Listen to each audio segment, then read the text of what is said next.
Well, Simo, how do you get the boys back on track to playing 4 good quarters of footy against Collingwood? Yeah, it's a challenge, isn't it? Yeah, we were pretty good 2 weeks ago and good for a half on the weekend. So, yeah, that's what we're working towards. You know, I wish I could tell you the exact answer, but we just got to get back on playing our way and understanding what the opposition does and how to stop momentum. Have you had to tweak anything physically this week, or was it just a mental lapse last week? No, it's a 6-day break. You know, it's always a challenge. So we have a very light week. So getting to work on the contest and stoppages and all that is really difficult because you're still recovering. So we've gone through a few things though, and we'll have to change up a couple of things. You mentioned earlier in the week Xavier O'Neill flew over to Melbourne because Dom Sheed was crook. Is he going okay? Is he going to play this week, and you think X is a chance as well? Yeah, yes to all those things. Dom's okay. Xavier's a chance. And you know, by the time the game started, Dom was feeling pretty good last week. So he didn't play at his best, but yeah, he was fine. What do you feel? If you've got all your players available, you're going with 7 genuine midfielders. At the moment you're going with 5, and Brand last week as a half forward goes onto the wing. Do you need to go back to your best 7 mids, or is it your best 22 players? Yeah, it's a good question about the midfield. I mean, over the years, we played exactly the same amount of mids as we did on the weekend. It just looked a bit different, didn't it? So Brander was a permanent wing, so bona fide midfielder, plus our own ball division. So we've managed things a little bit different going into this season, thinking with a full complement we'll have to fit the mids in a different way. We tried to wind the clock back a bit on the weekend, and it worked pretty well for 2.5 quarters. But you know, we were found wanting across the midfield, not through lack of personnel. Thought we just got it outworked. Are you comfortable still with you turning Brand into something?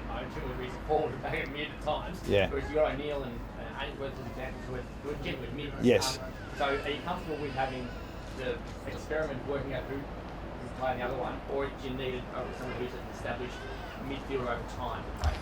Yeah, well, they're all kids. You know, they're all. I think Xavier O'Neill's played 5 games, so Brandon's probably played 12. Ainsworth maybe a bit more. So yeah, we're working through what the best mix is at the moment. So I'd be leaning towards our leaders and our experienced midfielders standing up and playing their role, and the other guys should complement that.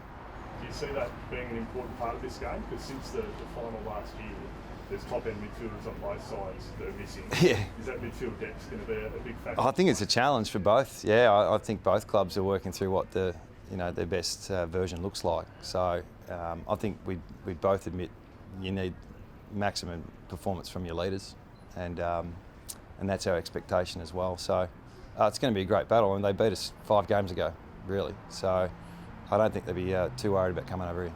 They came here with some pretty heavy motivation. They were scrutinised, and they had that sort of us against them, us against the world. What do you reckon's happening right now? Yeah. Are you preparing your guys? Well, we just got to prepare what's best for us. So they've got plenty of resolve, Collingwood. They're, obviously over the journey face more scrutiny than probably anyone, and they travel really well. So yeah, well, there's no illusions of what's happening this weekend. It's game on. Does Witherden come in for Hearn as a straight swap? I think so, yeah. Yeah, it's a bit weird with match committee and selection, and teams don't get released till tomorrow, but he'll come in.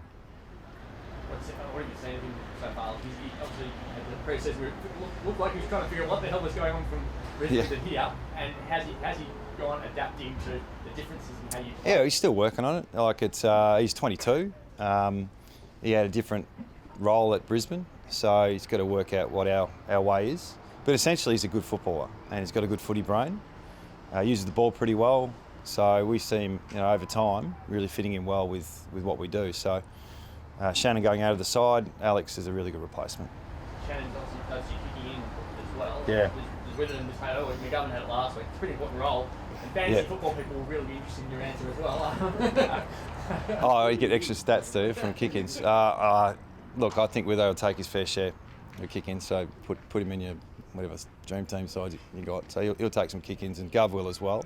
It's hard to replace what Shannon Hearn does, and we did get stuck in our back half, through kick-ins at stages last week. So yeah, we've been working on that this week. How tough a skill is that? Shannon does it so well. Like to just be honked into, okay, now you're kicking in. And how did Yeah, everyone's got their own way of doing it. It's a pretty tough gig taking the kick-ins, especially when you're under the pump. So making really good decisions, being predictable, but not too predictable. Where did Alex get the edge over Luke Foley in your mind for Oh, it was really close. Yeah, we're really happy with Foles' development as well. Probably just a little bit more experienced with what we've got in front of us at the moment with our side. So he's very close to playing. He's in our squad. And when you look at your midfield and filling up that sort of depth there, is there anyone else that you're looking at for this week or in the coming weeks? No, we've got a couple of young players coming through that we drafted last year. Luke Edwards and Zane True, but they're pretty raw. We'd love to get a few more games in them before we debut them, but if we have to go, to those guys, we've all got Ainsworth as well as O'Neill as well, and Duggan's been playing more in the midfield. So, I mean, the depth's there, but it's obviously hard to replace Yo and Shuey, but we've got a system, we've got a way of playing that they should commit to. When you said more leaders, you rely on your leaders, does that mean more game time or just better?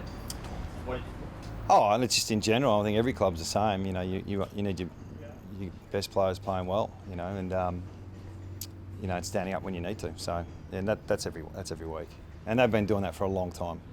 Nick Nat versus Grundy, it's a bit of battle. Like how they're different in so many different ways. How do you see that trying to negate Grundy and get the most out of it? Yeah, that's a challenge. Yeah, it's been a battle that's happened for a few years, hasn't it? And we've had a few games where Nick hasn't been playing as well, in terms of hasn't been in the side. So yeah, that'll take his place again and be one of the more interesting battles this week. I felt like last week's a little more concerned about just stopping him from getting the taps early up and just trying to force a scrimmage at Katie's feet. Do you expect something similar from Grundy? Yeah, I don't know. I mean, we'll work through that. I mean, I think he can ruck in his own right. He's pretty good at. He's an A-grade ruckman. So I think St Kilda's strategy last week was pretty sound, what they did. We didn't work through it. Normally we're pretty good at finding a way around that because it's not the first time. And I thought we battled most of the day trying to adjust, and we got touched up at stoppages, and contest within the stoppage was, I think, we're minus 20, which doesn't happen a lot for us. So we've got to find a way to work through that. Winder, I know you can't play the whole team. Winder obviously grew last week. Did he do enough to make? Yeah, we're talking about. Yeah, we're not fully settled yet, so I can't say he is or isn't playing. But he debuting away, first time ever in Melbourne or Marvel Stadium. So that was a challenge for him halfway through the first coming on. But yeah, he didn't let us down. He played his part.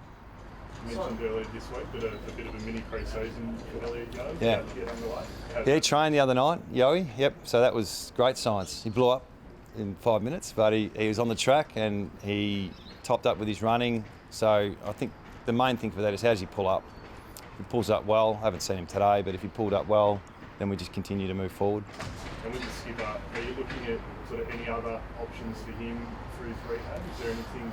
I think it'll be a standard rehab with a tendon surgery, so that'll take care of itself. But what we do to return to play, that's probably the next conversation we'll have. How does it look?